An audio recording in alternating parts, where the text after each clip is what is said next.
嗨，你好，我是住在洛杉矶的宝仪。这次我想跟大家分享我用种无花果树的花盆在冬春季节种油麦菜的经验。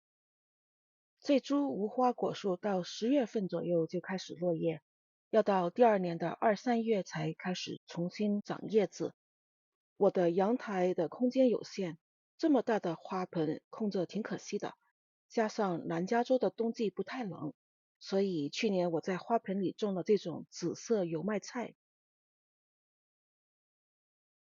种菜之前要先做些准备工作。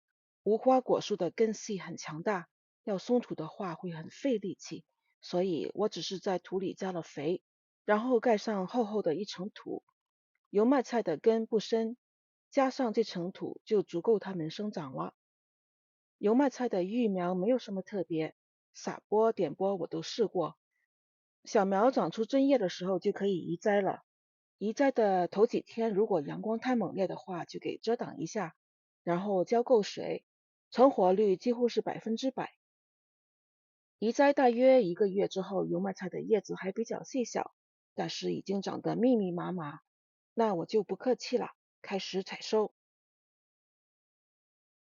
这是第一次采收后的油麦菜，看着是不是很舒朗？2个星期之后，这些油麦菜爆盆了，叶子层层叠叠，手插不进，所以我要用上一个采收油麦菜的小技巧，先喷水。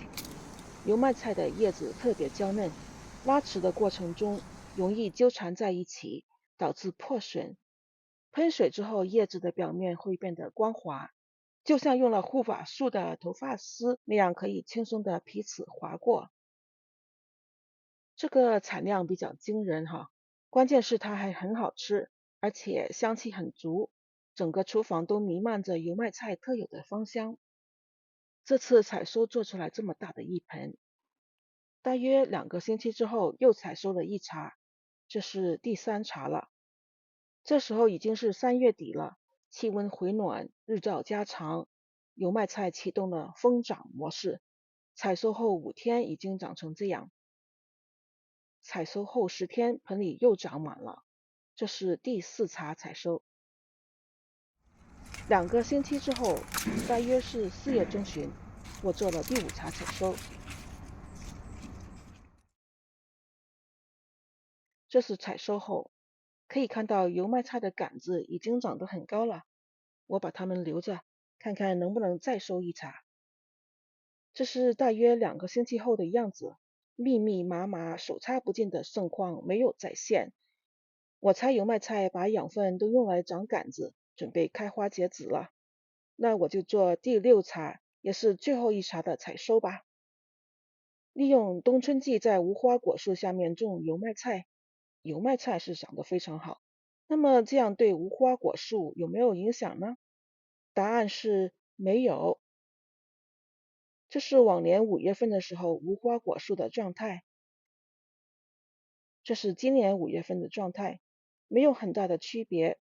往年无花果树落叶之后，我基本都不管它。今年因为种了油麦菜，我给它们浇水施肥，无花果树应该也是受益者吧。除了有时候油麦菜做的吃不完之外，这次试种非常完美，打算以后每年都会这样做。多谢观看，下次再见。